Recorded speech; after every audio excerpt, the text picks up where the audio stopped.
पश्चिमी बंगाल की राजनीति में एक बार फिर बड़ा उलटफेर देखने को मिला है। राज्य में होने वाले आगामी चुनावों से ठीक पहले बीजेपी के खेमे में जश्न का माहौल है, जबकि सत्तारूढ़ तृणमूल कांग्रेस टीएमसी को अपने ही गढ़ में एक शर्मनाक और करारी हार का सामना करना पड़ा है।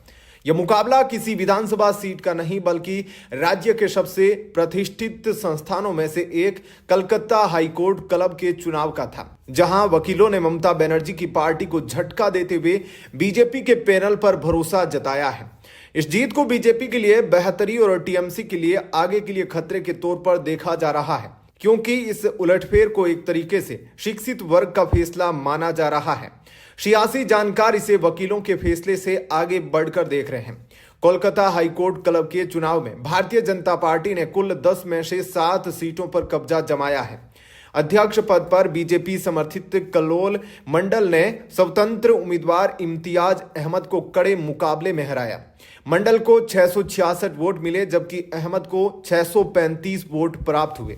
अध्यक्ष पद के अलावा उपाध्यक्ष सचिव, कोषाध्यक्ष, संयुक्त उपाध्यक्ष और एक संयुक्त सचिव का पद भी बीजेपी के खाते में गया है। चुनाव से पहले टीएमसी के विश्वव्रत बसु मलिक बाबलादा ने अध्यक्ष पद के लिए प्रचार शुरू किया था, लेकिन आखिरी वक्त पर उन्होंने अपना नामांकन वापस ले लिया। विजयी बीजेपी पदाधिकारियों की बात करें तो अध्यक्ष कलोल मंडल, उपाध्यक्ष अनिंध्य बसु, महासचिव अरुण कुमार उपाध्याय, सह सचिव मदनु जना, कोषाध्यक्ष विजितेश मुखर्जी, कार्य समिति सदस्य ऐश्वर्या राज्यश्री, पूजा सोनकर, नेता प्रतिपक्ष शुभेंदु अधिकारी और केंद्रीय मंत्री सुकांत मजूमदार ने कोलकाता हाईकोर्ट क्लब चुनाव में बीजेपी की इस जीत को स्वागत योग्य बताया है और खुशी जाहिर की है। राजनीति में अक्सर कहा जाता है कि बाहरी दुश्मन से ज्यादा खतरनाक अंदरूनी कलह होती है। इस चुनाव में टीएमसी की हार की सबसे बड़ी वजह भी यही बनी। सूत्रों और चुनावी विश्लेषण से साफ हो गया है कि टीएमसी की हार के पीछे वोट कटवा समीकरण और निर्दलीय उम्मीदवारों की भूमिका अहम रही। टीएमसी के आधिकारिक पैनल और पार्टी से जुड़े निर्दलीय उम्मीदवारों के बीच वोट बुरी तरह बंट गए।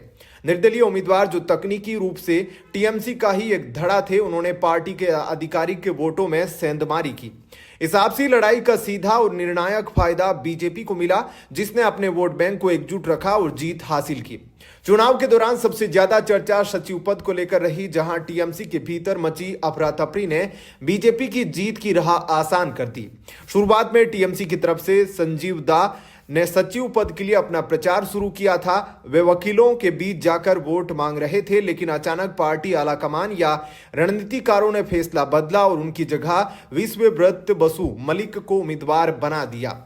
नाटक यही खत्म नहीं हुआ। एन वक्त पर जब मुकाबला कड़ा होने वाला था, विश्वव्रत बसु मलिक ने अपना नामांकन वापस ले लिया। इस आकस्मिक फैसले ने टीएमसी के समर्थकों को हैरान कर दिया। इसके परिणाम स्वरूप सचिव पद की लड़ाई सीधे बीजेपी और एक निर्दलीय उम्मीदवार के बीच रह गई। कहा जा रहा है कि यह निर्दलीय उम्मीदवार कोई और नहीं बल्कि टीएमसी के ही असंतुष्ट धड़े का प्रतिनिधित्व कर रहा था। नतीजा यह हुआ कि टीएमसी का कोर वोट बैंक कंफ्यूज हो गया और बिखर गया, जबकि बीजेपी ने संगठित होकर अपने उम्मीदवार को जिता लिया। इस चुनाव ने साबित कर दिया है कि अगर विपक्ष बीजेपी एकजुट हो और सत्ता पक्ष टीएमसी में बिखराव हो तो बंगाल में नतीजे बदल सकते हैं। बीजेपी के लिए यह जीत मनोबल बढ़ाने वाली है। चुनाव से पहले वकीलों जैसे प्रबुद्ध वर्ग का समर्थन हासिल करना पार्टी के लिए एक पॉजिटिव नैरेटिव सेट कर सकता है। वहीं टीएमसी को अब यह मंथन करना होगा कि आखिर संगठन में टिकट बंटवारे और उम्मीदवारों के चयन में कहां चूक हो रही है, जिसने जीती हुई बाजी को हार में बदल दिया। क्या कहना है आपका इस पर? कमेंट सेक्शन में अपनी राय जरूर बताएं। धन्यवाद।